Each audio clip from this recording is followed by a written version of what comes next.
Well, it's 9 p.m. here in Accra, Ghana. Good evening and welcome to State of Affairs here on GHOne television.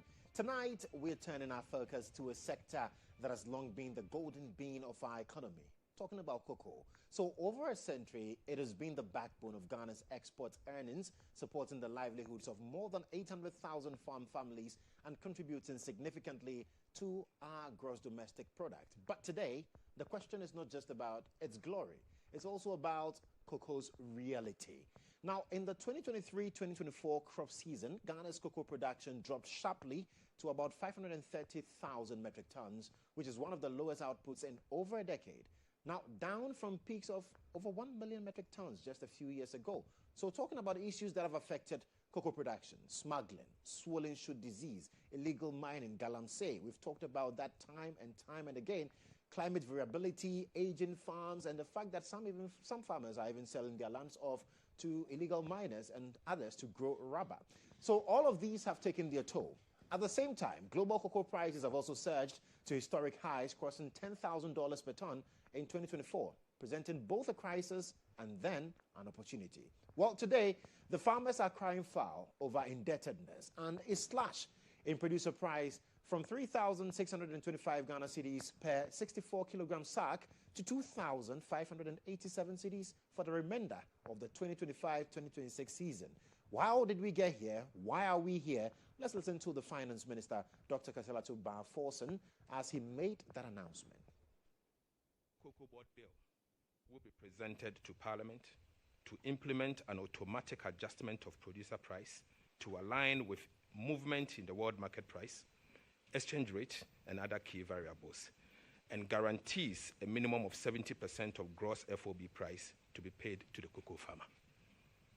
A new financing model for cocoa purchases and related operations with associated benefit for increased processing will be introduced effective 2026-2027 crop season. The current financing model was invented as a necessity after the syndicated loan failed, after 32 years of successful implementation, and it was proven not to be sustainable. In fact, it has proven not to be sustainable. So that's the Finance Minister saying that the financing model has proven not to be sustainable. We'll get into that shortly because my guest is seated to talk about that. But in terms of the indebtedness that got the farmers agitating, there was a directive for them to be paid. Let's listen to the Finance Minister again. The challenges facing the sector and review the producer price for the remainder of the 2025-2026 crop year. In order to cushion the farmer, the PPRC has recommended that the farmer be paid 90% of the achieved gross FOB of $4,200 per ton to mitigate the adverse impact on the farmer. So from 70%, we're now looking at 90%. So the farmer gets to get more in terms of what is paid for a sack of cocoa. But where does Ghana stand in this high-stakes cocoa equation? Are farmers truly benefiting from the price boom? Is the producer price competitive enough to keep smuggling? What reforms are underway to restore productivity and also confidence in the sector? Well, tonight, we speak to a man at the heart of agricultural policy and presidential strategy, the man who sits right there, Dr. Peter Otokunor, who is Director of Presidential Initiatives in Agriculture and Agribusiness, operating from the office of the President. Peter, how are you doing? I'm good. I hope you're doing very, very well. Yo, I'm doing great. Right, because tonight you're going to talk so much about cocoa, and I'm sure you're ready for that as well. I mean, so far as cocoa is about love, then it means a lot for all of us. And Absolutely. So I'm very happy to talk about cocoa every time because some of us are products of cocoa. And Ghana is mostly and largely a product of cocoa. And that's why cocoa is very important. Well, that's the importance of the conversation we're having tonight, because tonight we'll interrogate policy, we'll probe the numbers and examine the path to recovery, because that's what we are all looking for. Is this a temporary slump? Is it a structural reckoning?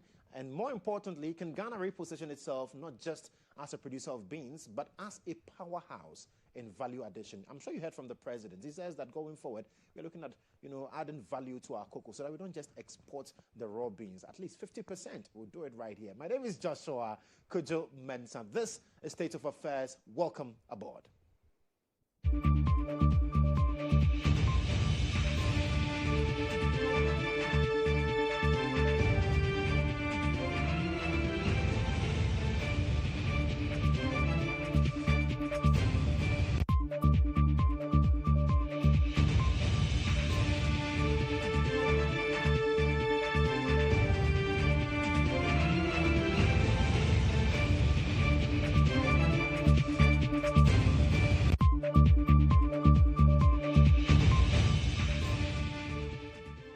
Oh, my guest is seated. He's ready to talk about cocoa. But imagine walking into a home where nobody ever pauses what they're doing online.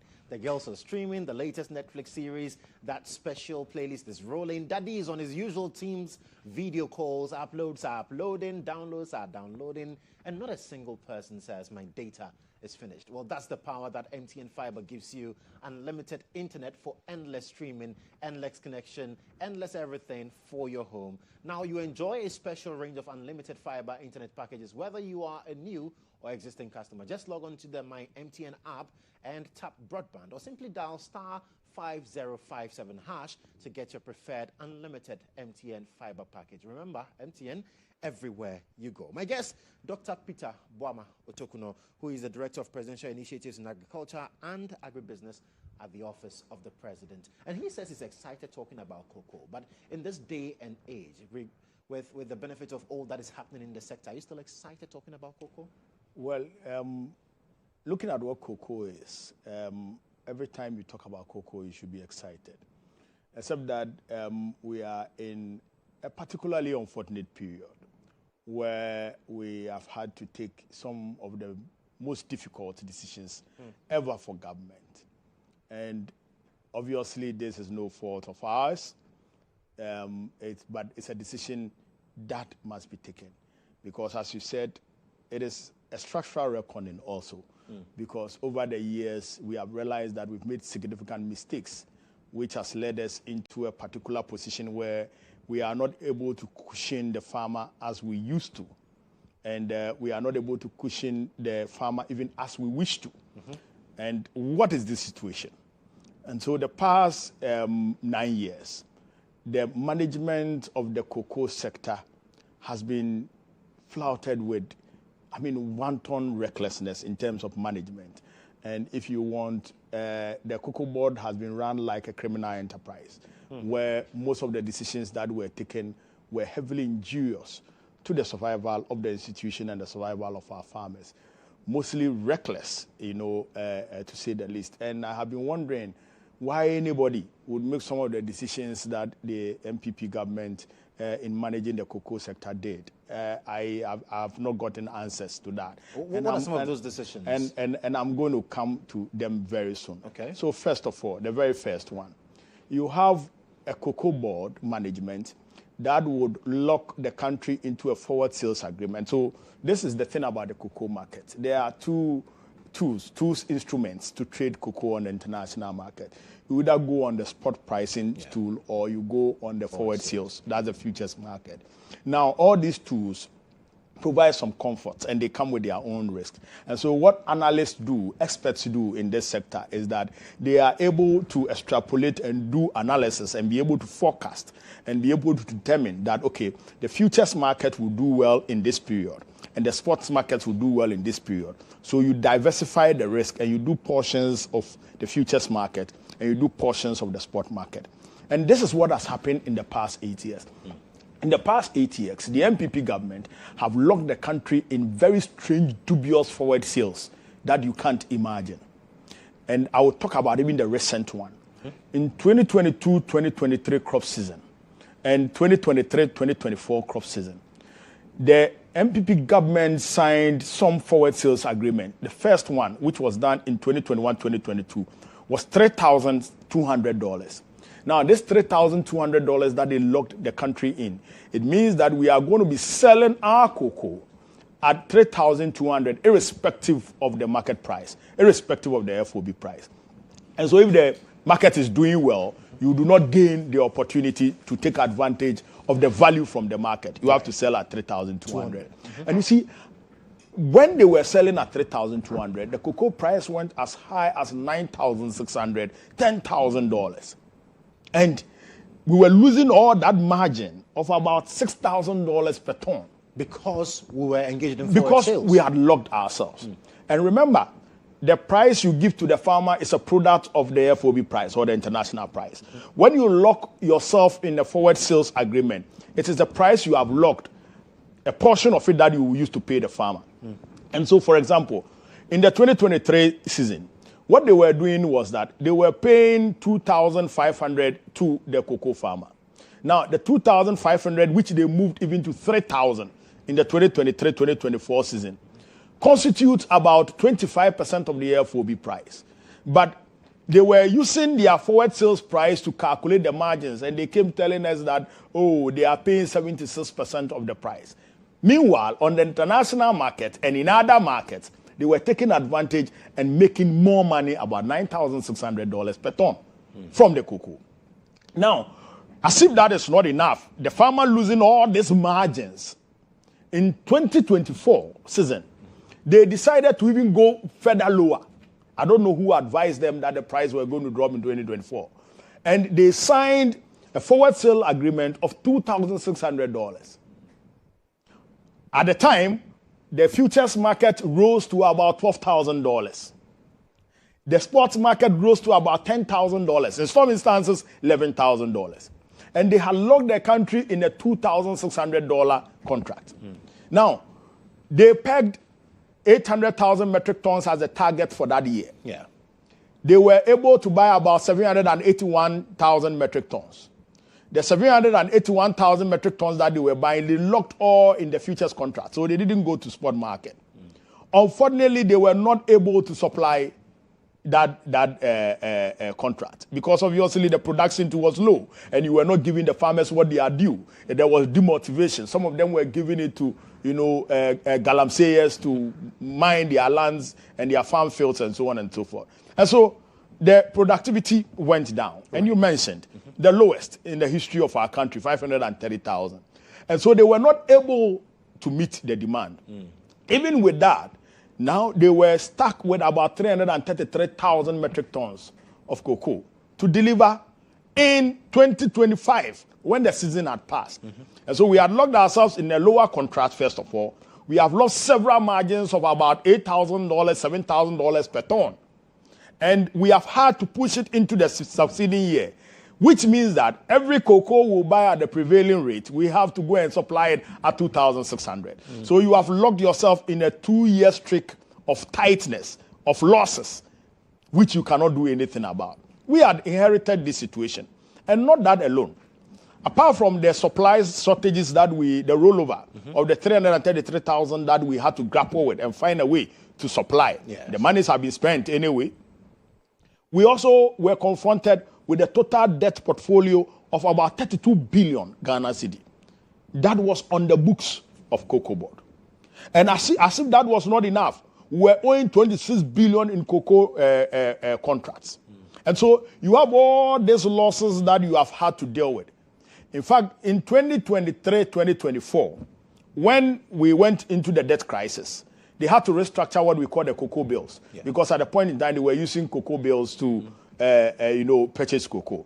Now, as a result of the restructuring, we restructured 10 billion Ghana cedi worth of those debts. And guess what we did? We moved all to 2025. And so, per 2025, we had commitments of over 4 billion that we had to pay. And we had commitments of another 10.6 billion that we had to pay as part of this DDEP. Then we are owing 32.9 billion.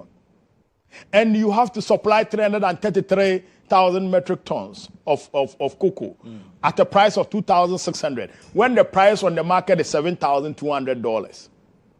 This is the enormous state of the burden that we inherited from the Akufo-Addo government.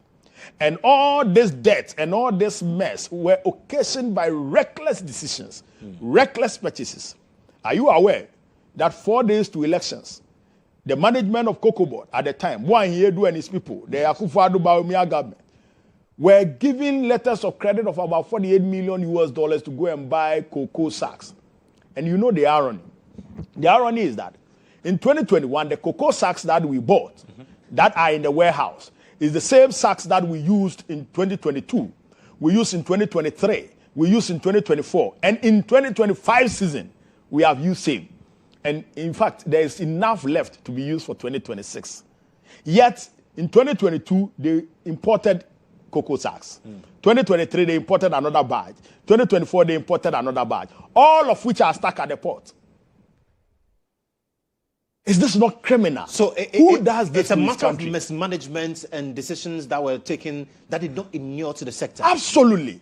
And as if that was not enough, with all the cocoa bills, the cocoa sack bills at the port, which they are unable to clear, 4 days to elections, you give another contract to import $48 million worth of same.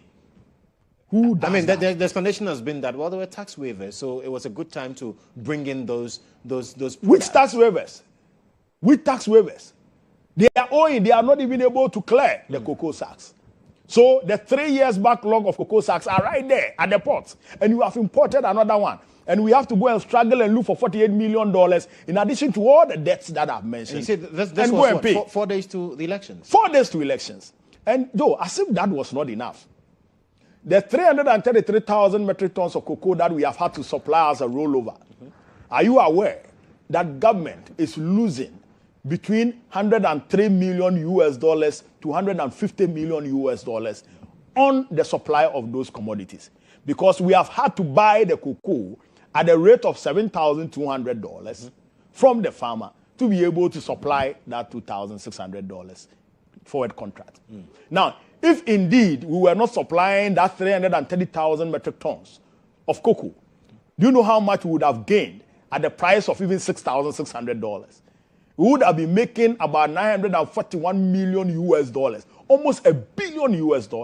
That would have changed the fortunes of Cocoa Board. But if you mention... And so all this mess, yes, has locked the hands of Cocoa Board. Then now we are confronted with the global drop in commodity prices that is affecting cocoa. Now, I want to find out, because if you touch on all these things that, in your estimation, are highly criminal, have run the country aground, has put the sector and Cocoa Board itself under dire strains, why are we not seeing any form of investigation or prosecution to deal with the matter? Because, like you said, it's criminal, and if it's criminal, then we should be prosecuted. So a crucial element of the cabinet decision on these reforms is how to investigate and immediately bring to book those who caused this mess. And so that action is being taken. But why this long? It's been over a year. And the argument from the MPP, in fact, today I had Kodjo in my studio, and one of the things he said is that, why is it taking you so long? You have enjoyed the benefits of what they left behind for a year, and now that you have to put in practical measures to be able to stem the tide, you're unable to, and you're blaming it on the MPP. Well, I mean, if I doubt if he said that we had enjoyed what they left. Oh, he did say that. He said we enjoyed what they left. And you see, that is the stratospheric level of hypocrisy, or the nonchalance that the MPP attached to these issues. Why will you even suggest that we are enjoying what you left, when you left nothing and only debt? Indeed, what we have done is to exhibit high levels of strategic management to get the cocoa sector going. Otherwise, there's no cocoa sector in Ghana. So we have done very well. In fact, the leadership of Randy Abbey have done very well in managing the affairs of cocoa until now. The reason why today we are discussing is because of the grand slump in the prices of cocoa on the international market. Otherwise, today we wouldn't be here doing this discussion. Meanwhile, we have tried as much as possible to do the restructuring of some of the debts. We've done the rationalization of some of the debts, and we have even paid the debt obligation as of last year. And still we have these things hanging.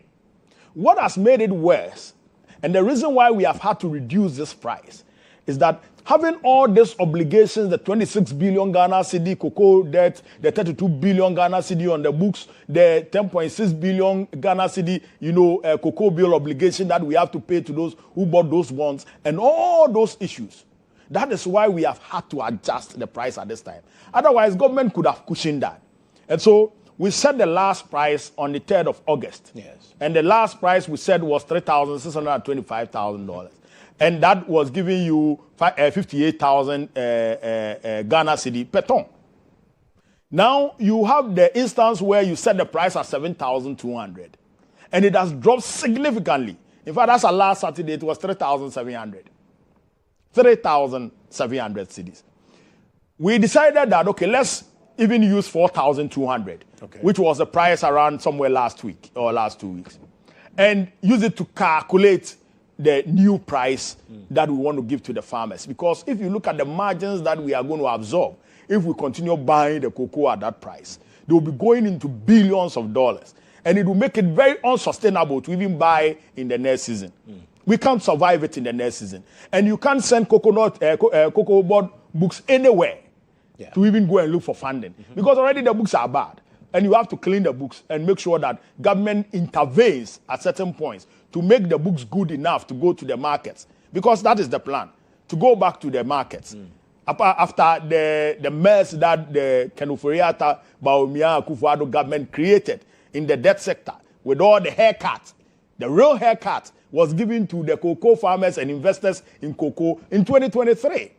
And so after the haircut, you needed to bring in some modicum of credibility, integrity into the space so that people would want to put their monies in there. And that also involves another haircut? And no, obviously not. Because they have also described this as a haircut to absolutely cocoa not. farmers. No, it's so not. It's not a haircut. It's not a haircut. What do you describe this You don't go to the market to go and sell maize, and the maize is being sold for 800 Ghana, and you want to sell it for 1,000 Ghana.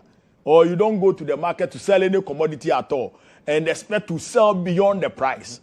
Because we are trading on the international market. Now they are selling the thing $3,700. Who will come and buy yours at $7,200? Nobody will buy. And so what has happened is that we estimated that we would buy 650,000 metric tons of cocoa in the last season. We have been able to buy 580,000 of that. So it's left at about 70,000, which are still, on the markets. The farmers are having it, and they are looking for buyers. They are not getting anybody to buy. So that group of farmers are also crying, come and buy my cocoa. You understand? They need money. Then those we have bought, the LBCs have bought them on credit. And they have not been able to pay because we have not been able to sell it on the international market. We have bought it at the rate of about 7,200 with all the margins. And so nobody will buy it at 7,200. And so we still have some of the cocoa that we have purchased in stores that have not been traded. And remember, after the mess they created on the international market with the forward contracts, nobody is even interested in giving you a better forward contract. And the preceding forward contract is a factor of what would inform the next contract that you do. If the previous contract fails, the next contract will be worse. And that's why we moved from 3,600 forward contract to 2,600. Right. From 3,600 to 2,600. And so those are the dynamics in the market. Now we have had to sell these commodities at a high price. We are not getting any buyer. So we are holding them. And because we are holding them, we are not able to rake in revenue to pay the farmers the differences. And so this is what government is saying. Government is saying that we are going to absorb that margin that we are owing the cocoa farmers through the LBCs. And Ministry of Finance will raise the financing to pay the LBCs so that we clear the backlog of the 581,000 metric tons. Let it be there. Let's give that beans to the local processors so that they process and add value. And I'm going to come to why it is important that we add value to our cocoa. I'm going to come to that. We'll come to that. I'm going to come to that very soon. But we have had to now pay the LBCs so that the ones that we have bought already will be able to settle the farmers. So that from December, the debts that we are owing the farmers, which, is causing distress for them, you are able to clear that at 3,625 Ghana cedi per bag. Now, the rest that is on the field, as part of the 2025-2026 season, let's make sure that we are even more fairer to the farmer. Let's pay them 90% of the value of the cocoa on the international market. And we peg the value at $4,200. As I said last Saturday, the value is at $3,700. Yeah. And so even with a pegging at $4,200, we are able to pay them 90%.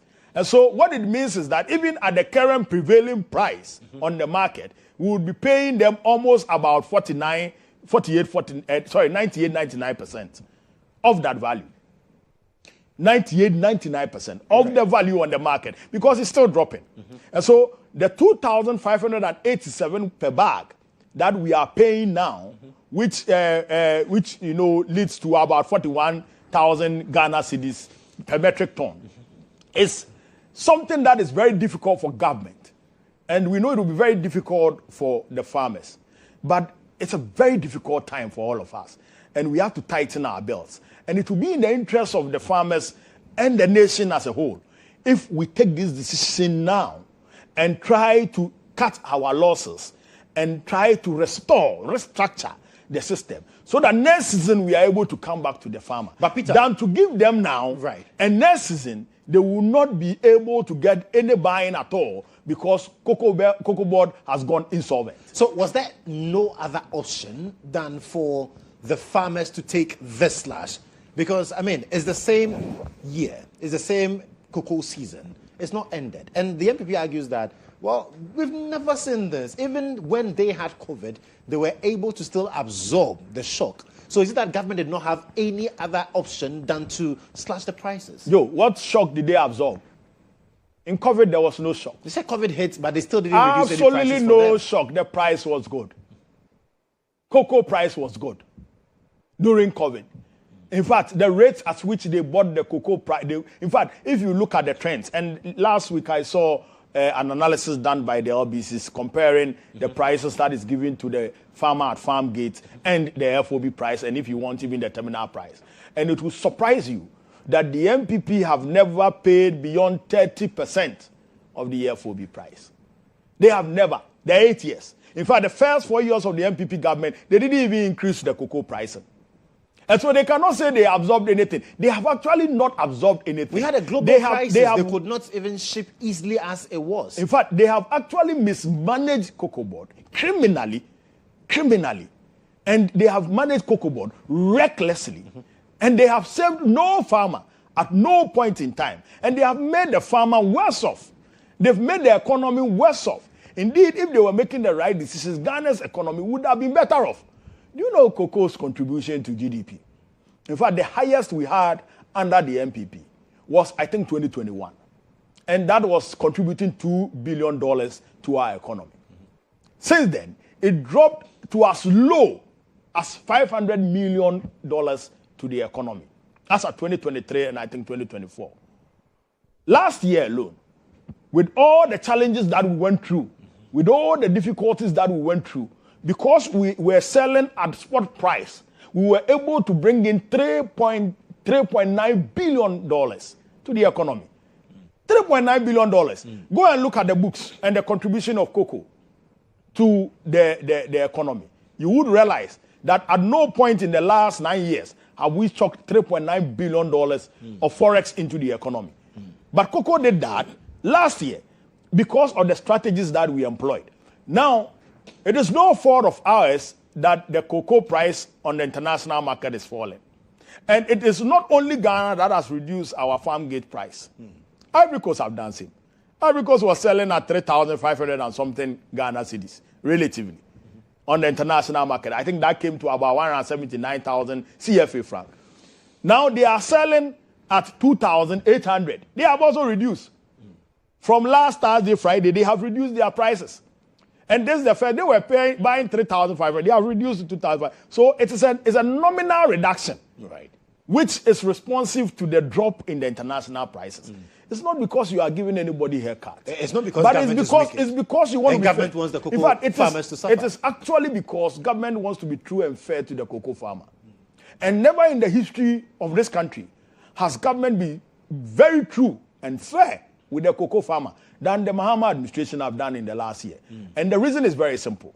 We campaigned and we believed that indeed the farmer can benefit 70% on the minimum of the international FOB price without any losses to the state at all.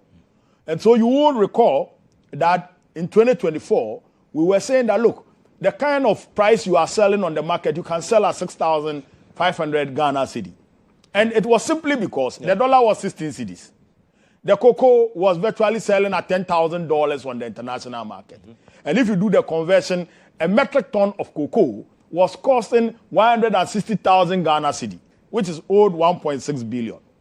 And so if you were even giving 70% of that, what would that money anytime, anywhere within the period, but there have been directives for them to be paid. So if you had the money to pay, why didn't you pay them? We'll come back and pick more. My guest, Dr. Peter Boama Otokunor, who is the director of the Presidential Initiatives in Agriculture and Agribusiness at the Office of the President. We are talking cocoa because it's very important to you and to me.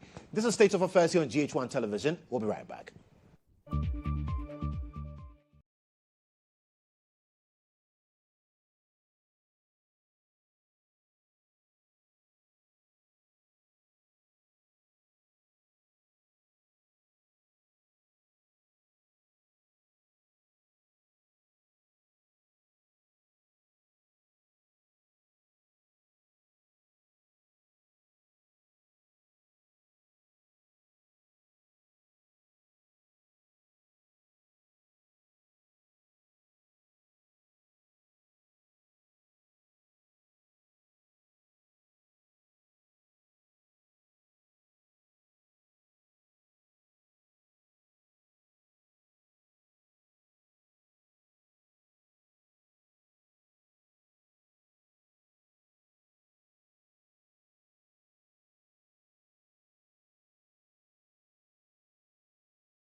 Well, we are having a cocoa conversation here on GHOne Television with me, Joshua Kodjo. My guest is Dr. Peter Boama Otokunor. He is the director of the President's Special Initiatives in Agribusiness and Agriculture from the Office of the President. But imagine walking into a home where nobody ever pauses what they are doing online. Girls are streaming the latest Netflix series. That special playlist is rolling. Daddy is on his usual teams. Video calls, uploads are uploading, downloads are downloading. Mommy is enjoying her internet use as well. And not a single person says, my data is finished. Well, it's not magic. That's the power that MTN Fiber gives you. Unlimited internet for endless streaming, endless connection, endless everything for your home. Now you enjoy a special range of unlimited fiber internet packages. Whether you are a new or existing customer, just log into the My MTN app and tap broadband, or simply dial *5057# to get your preferred unlimited MTN fiber package. Remember, MTN everywhere you go. So before we went on the break, I asked the question, and many are also asking, why did we end up not paying farmers for at least 3 months? What happened? So what happened was very simple, and I think I've explained that. What happened was that the beans that we bought from them, some of which was bought by the LBCs on credit, were not able to trade on the market. Yes. Because you would have to hold the beans. The prices are too low for the price you bought it. And so when you go and sell it, you are making losses. But did you explain this to the farmers? Are the farmers aware? No, that is the point. And that's why today I'm here. And, you know, before then, the farmers knew. And the farmers, make no mistake, they are very learned. I mean, they know what's going on. They know that the price is falling. Their point is that they have sold the beans. You have picked my beans. Come and pay me my money. It just makes sense. Yeah. You understand? You picked the beans last year, so come and pay me my money. But the point is that Cocoa Board is unable to sell the cocoa beans and make the returns enough to be able to pay. And so these are hydra-headed problems that we needed a more strategic, forward-looking, and if you want, a sustainable way of dealing with. And those are the sustainable solutions that the Minister of Finance announced and Cabinet took decision on. And so Cabinet directed that we should process 50% of the cocoa beans. Now, this is the economics of it. And so for that decision and that announcement alone, it will change the international market because Ghana and Ivory Coast produces 65% of the world's cocoa. Yeah. Now, this 65%, guess what? The total global value for cocoa is 142 billion. And Ghana and Ivory Coast, that is producing the 65%, earns less than 2% of that. 2% of, less than 2%. And so Ghana is getting some pittance out of that. But we are producing the premium cocoa beans, which is making that 142 billion. And so what it simply means is that if Ghana is going to process one, it means that we are going to increase our stake, our gain on the cocoa market. Because then now we can export intermediate products and we can export final products onto the market, which will give you higher volume, higher returns. And so that's the one aspect. Now, the other aspect is that with this announcement, it means that the global cocoa market is every year from now going to lose about 400,000 metric tons of cocoa beans. And that has a way of changing the market. That has a way of changing pricing because it's a demand and supply thing on the market. Right. We are producing the beans. If indeed we are controlling the selling of the beans and we are killing the appetite, the penchant to sell only the beans at pittances, we would control a bigger chunk. And this is the vision of the president. But some say this vision is reactionary. Convert Ghana to a cocoa beans producer and exporter, to a true cocoa economy, where we get the full value of the cocoa. So imagine, with all the struggles we had last year, our inability to sell our cocoa, if we raked in $3.9 billion US, imagine how much we would have raked in if we are processing our cocoa, 50% of our cocoa. And like I said, I've spoken to analysts who say, well, this is just reactionary because of the challenge we see. And the question is, what structures are we putting in place to ensure that indeed we'll be able to add value to our cocoa? Do we have the existing structures? All great ideas comes in times of difficulty. When you are not in difficulty, you cannot even come up with a great idea. So this is an opportune moment.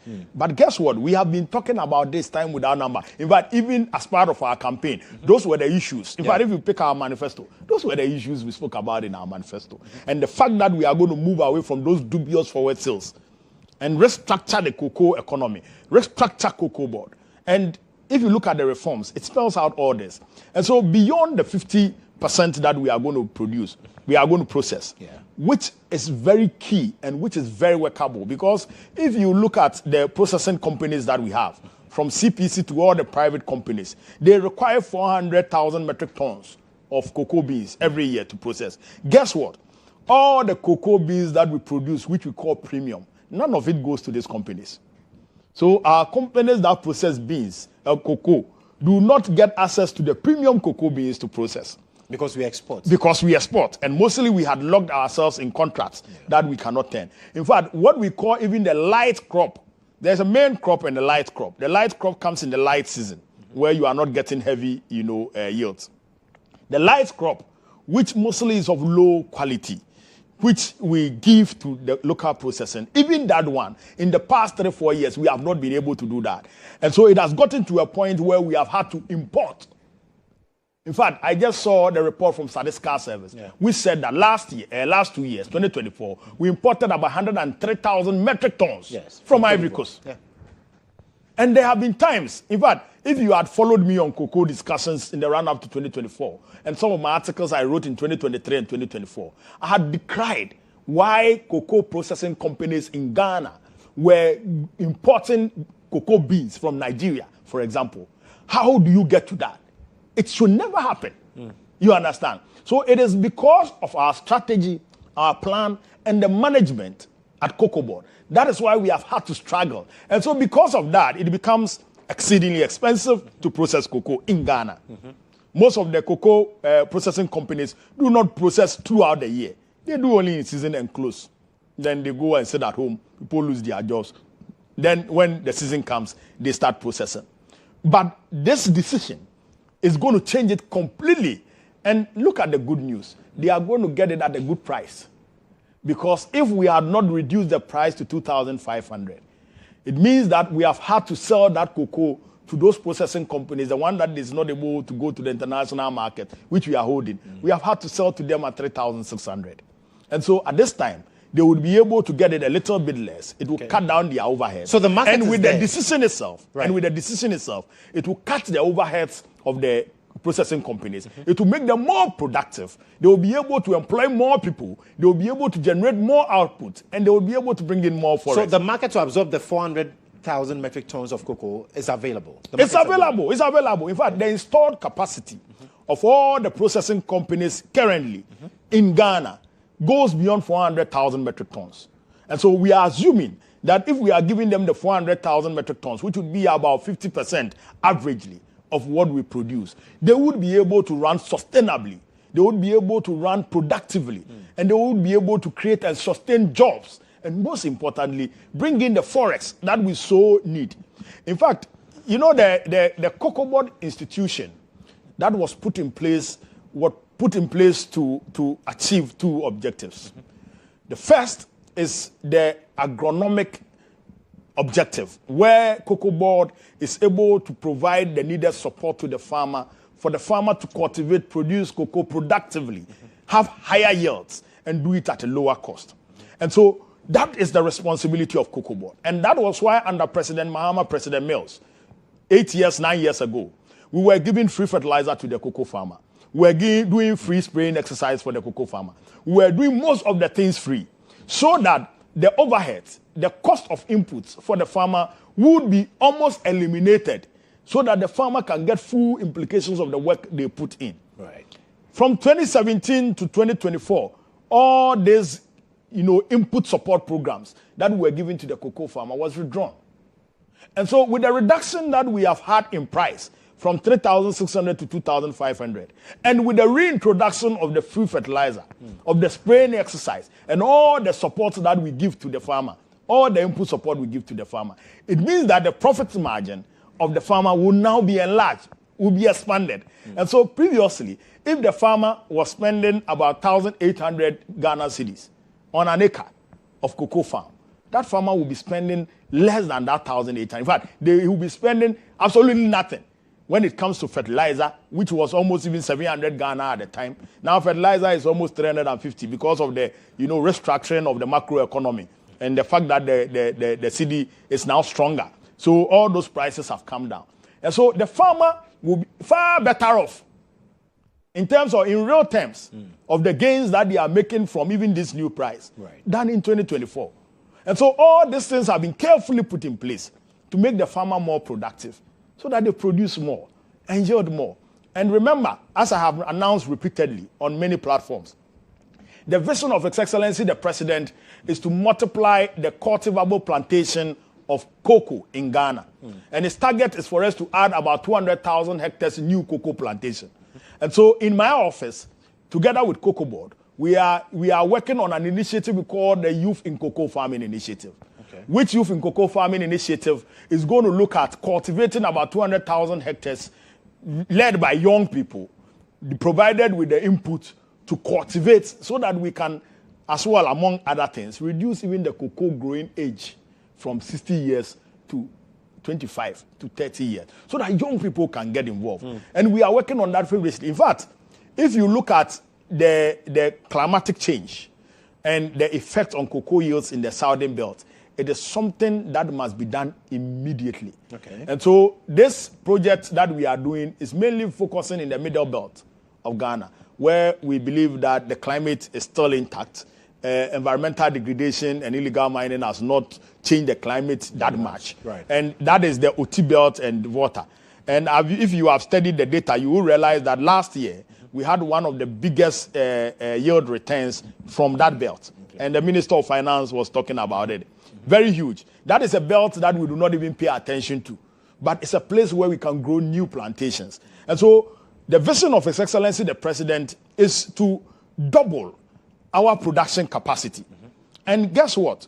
One of the biggest crimes that this MPP group of people committed on the nation Ghana is that there are times when the cocoa stay on the field for a while, they wilt. They develop problems. The cocoa swollen shoot disease destroys some of the plantations. And so we have what we call the cocoa rehabilitation program as part of COCOBO's program to make sure that we sustain our productivity. When we were in government under President Mahama, we grew about 20 million seedlings in 2015-2016 alone to do cocoa rehabilitation. We didn't go to the international market for loan to come and do cocoa rehabilitation. Owing to the mess that they caused, about 40% of our cocoa had to undergo rehabilitation. 40% of the total cocoa plantation in Ghana had to go under rehabilitation. Because from 2017, you were not spraying for them.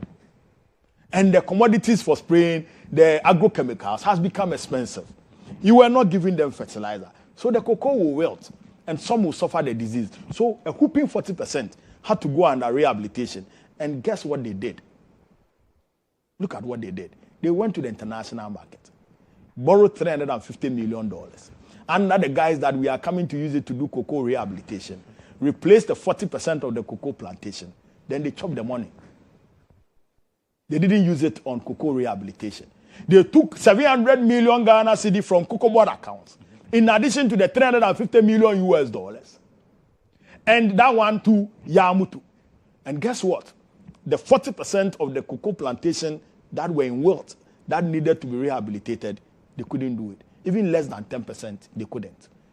You remember, in 2024, I was crying all over that the cocoa farmers were crying that their cocoa rehabilitation, they've cut their cocoa down and they are not planting the cocoa for them. And even the allowance that they are supposed to be given, the allowance were not coming.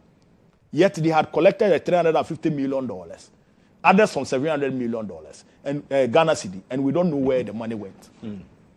Who does that to his country? Your country of birth. Why will you do that to your country of birth? This is purely criminal and wicked. Right.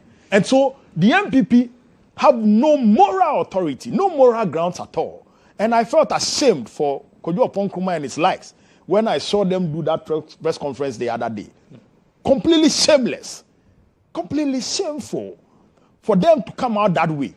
Instead of apologizing to the farmers, they are all over the place making noise and claiming that, oh, they have been better managers, they have done well for the farmer, when they are the source of this mess. And that is why it is important that the people who caused this mess, the criminal gang that mismanaged the affairs of Cocoa Board and committed all those procurement frauds, they must be brought to book and prosecuted. And that's the assurance we are getting from the administration that this will not be let go.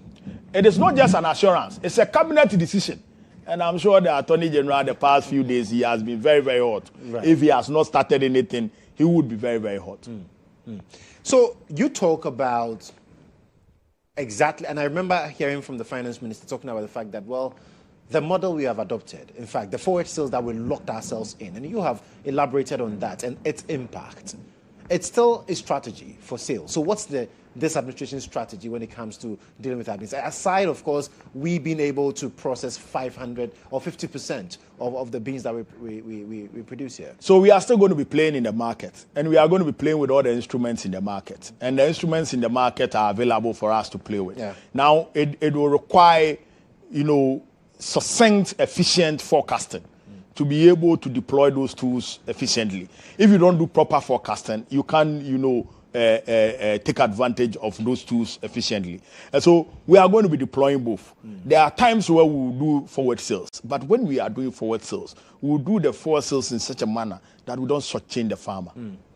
Now, going forward, I'm very interested in the program you mentioned about the youth going into cocoa production. Now, if you're still going to farm cocoa like we've done over the years, the young people will not get involved because clearly there are some lapses there. How are we also making it attractive, infusing technology and the likes to make sure that the young people like me would go back to my village and say, listen, I want to enter into cocoa farming? I bet you would love to enter into cocoa farming because essentially the broad objective, the driving objective of this initiative is to make cocoa farming more sexier so that young people can participate. And so if you look at the model, and I've discussed this extensively, and we even have some private sector people, investors who we have signed agreements with who are willing to invest in some of the blocks that we are developing for this cocoa. And essentially, it's going to be heavily mechanized. Okay. And where necessary, we are going to deploy irrigation tools to make sure that they do well and they become more efficient and they become even more high yielding. And the whole idea of this new plantation is to not to do the things that we used to do, what we call the cultural practices, but to employ diverse, innovative solutions using, agro-technology to transform the production so that we become more efficient. Remember, now the cocoa market has also become very sensitive. So those who buy the beans, the markets have become very sensitive. And there are more ethical issues coming up in the production of cocoa. Yeah. And so we need to run very fast to adjust. And the solution is the processing of the 50%, but most importantly, to also add on to the premium nature of our cocoa that we produce, the variety we produce, the methods we use. Now the world is moving closer to more of organic outputs, you understand. And so those concerns are coming into reforming how we produce cocoa moving forward. And that's why this is a very good opportunity to start new plantations of cocoa, where you are able to deploy the new innovative solutions to make sure that you are more productive, you are more yielding, and you are able to achieve the output that you want to achieve. As for cocoa, the more you produce, the more you earn.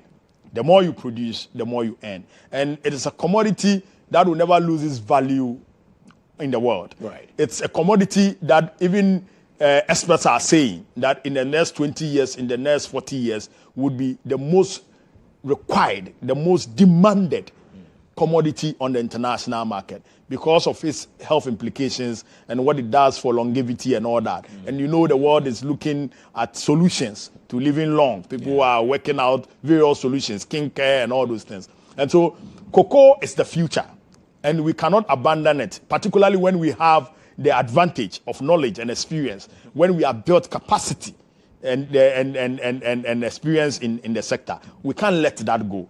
It's rather unfortunate, and sometimes when I reflect, having grown around cocoa farms and knowing what cocoa farming is about, it's very painful to reflect and realize that we are second in the world now.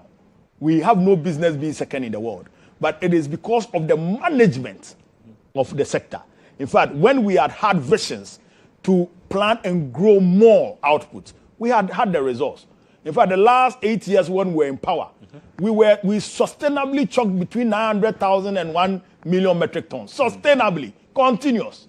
And those were the times where we were competing in Ivory Coast. Right. Now, Ivory Coast is virtually doing about a double of what we are doing. And that is scary. Ivory Coast is doing almost 2 million metric tons. And we are struggling to go back to 1 million metric tons. It's a problem. Absolutely. So it requires a vision of restructuring. And so if you look at the new Ghana Cocoa Board Act or bill that is going to Parliament, among other things, it's looking at repositioning Cocoa Board more strategically to be able to provide that agronomic responsibility, that regulatory responsibility, and also provide that economic responsibility, both for the farmer and for the country. Very well. Well, my guest, Dr. Peter Boama Otokunor, will take a final break on the show. When we return, wrap up the conversation, and then I'll get to find out from him. I mean, being the director in charge of the president's initiatives in agriculture and agribusiness, how has the journey been? Stay with us. We'll be right back.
Well, this is still State of Affairs here on GHOne Television. My guest tonight, Dr. Peter Otokunor, who is the Director of the President's Initiatives in Agriculture and Agribusiness at the Office of the President. We are talking about the cocoa sector, and one of the things that, for me, stood out from President Mahama's recent remarks was the fact that we need to get to a point where, even as Africans, trading among ourselves, we are not dependent on foreign currency, but then we are taking charge of our own affairs. For you, and looking at even our sector, cocoa, what does this truly mean for you? It means everything. It means the future. And as President Mahama has said, Africa is the future of the world. Because we have the continent that 65% of the population is around 25 years old. It's youthful. Yeah. We are the future. But we can only plan and prepare for the future. Nobody will plan for us. And that is the kind of clear vision that His Excellency. President Mahama is a leader beyond his age, beyond this period. And the way he looks at things, if you sit with him, you would be surprised. He looks at things far beyond our reach. And that is what leadership is about. Right. And if you look at the statements he's been making at the AU conference, it gives you a clear picture of what he wants to achieve, not only for Ghana, but for Africa. Africa must own its own destiny. We must prepare. And one of the critical tools, one of the accelerators, if you want the catalyst for achieving that and owning our future is agriculture. And you would see that President Mahama has shown extraordinary commitment and attention to agriculture. This is the first time that for any government, he has devolved agriculture into about 4 major important units. So you have 3 ministries in my office. So you have Ministry of Trade, Agribusiness and Industry. Then you have Ministry of Food and Agriculture. Then you have Ministry of Fisheries and Aquaculture. Then you have my end. An office that is looking at coordinating and facilitating special interest projects for the president across the various areas that I've mentioned. And so no government has shown that much attention. It shouldn't come to you as a surprise that we had bumper harvest last year. But agro policy starts from somewhere. Agro policy is an integrated one. And so we have the pre-production policy. You have production policy. Then you have post-production policy. Pre-production policies are policies that looks at inputs. So input availability, input quality, input cost, input affordability. So the farmer can get the inputs at a low cost. And so you would see that at the heart of most of the agro policies that we have implemented in the last 1 year is trying to eliminate the cost of inputs.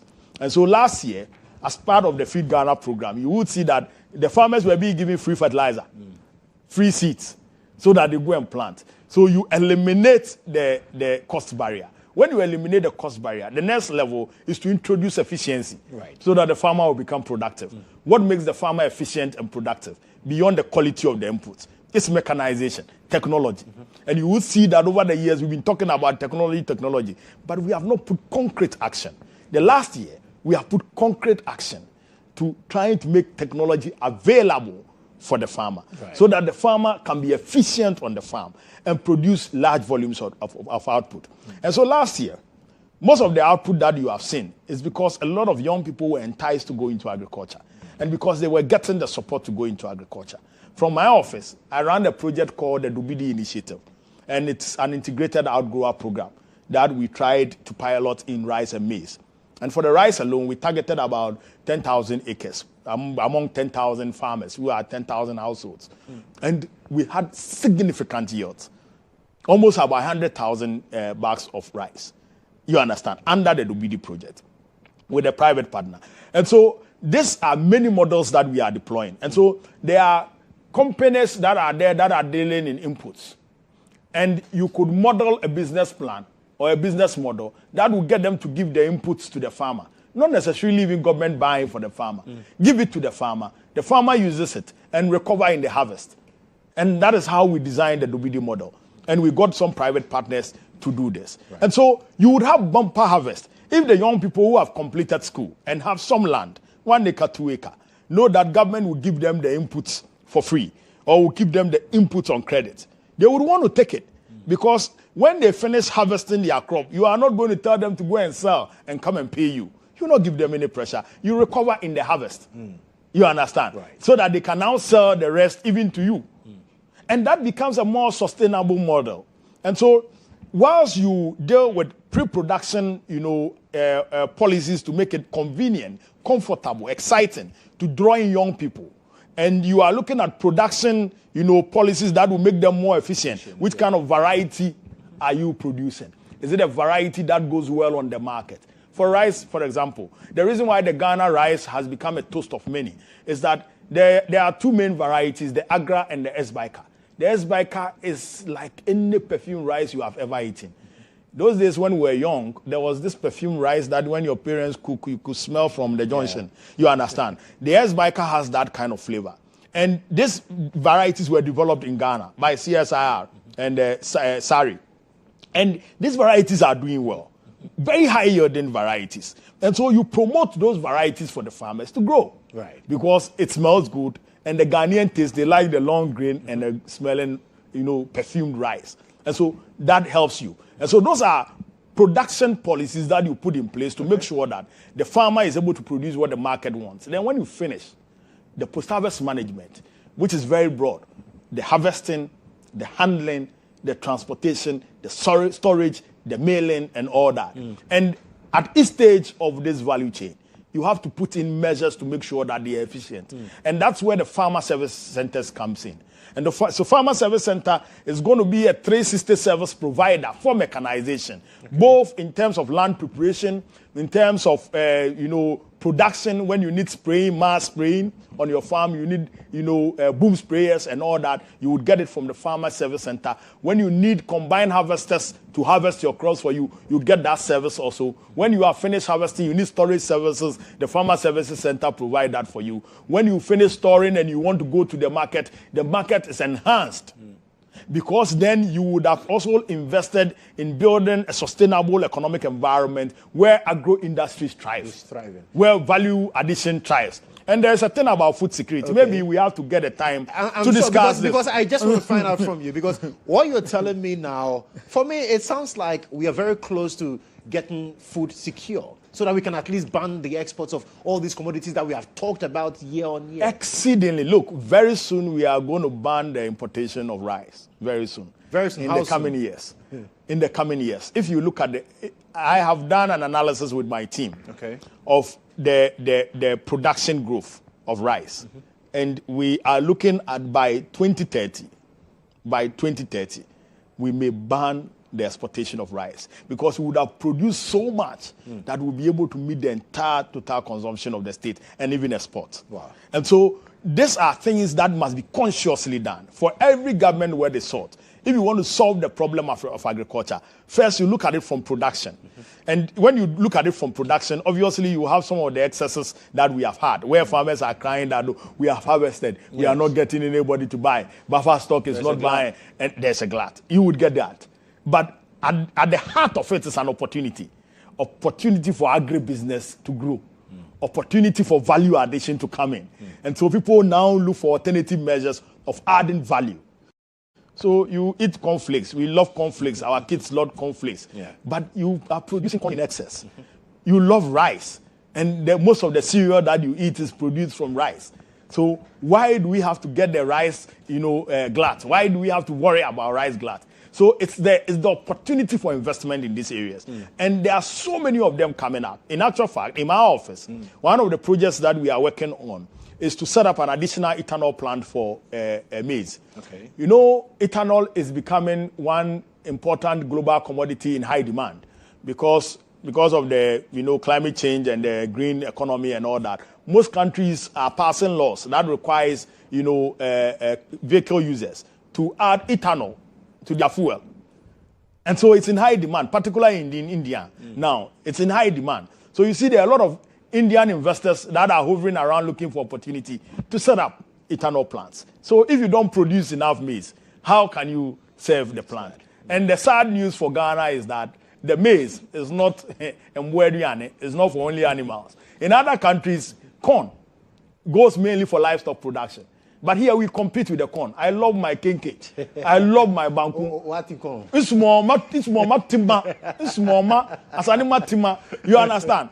So it's a very special, food crop for us. Right. You understand? And it is a special food crop for livestock. So whilst you look at meeting your protein needs and growing livestock, and we have spoken about how we want to transform the poultry sector. We want to cut out the $400 million importation of poultry. Yeah. What it simply means is that you have to grow more.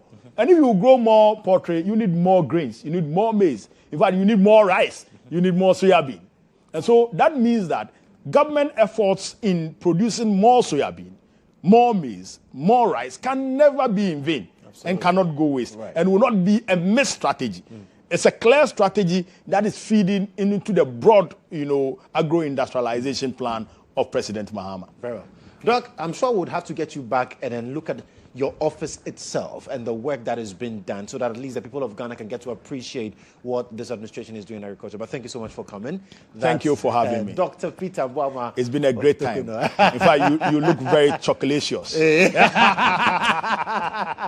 He is the director of the Presidential Initiatives in Agriculture and Agribusiness at the Office of the President, helping us appreciate the dynamics when it comes to the recent issues with cocoa and also touching a bit on the agricultural sector. But we promise you we will definitely get him back in the studio one of these days and fully get into agriculture because, listen, a lot of young people are graduating from the schools. We're not putting them to proper use. Some are graduating with serious degrees in agriculture, and they feel opportunities are not available. But then government says the opportunities are here. We'll bring all of that to you the next time we have Dr. Peter Boama Otokunor in the studios. But thank you so much for making time to watch us tonight. We are back next week, same time, God willing, on GH1 television. I am Joshua Kodjo Mensah. Good night.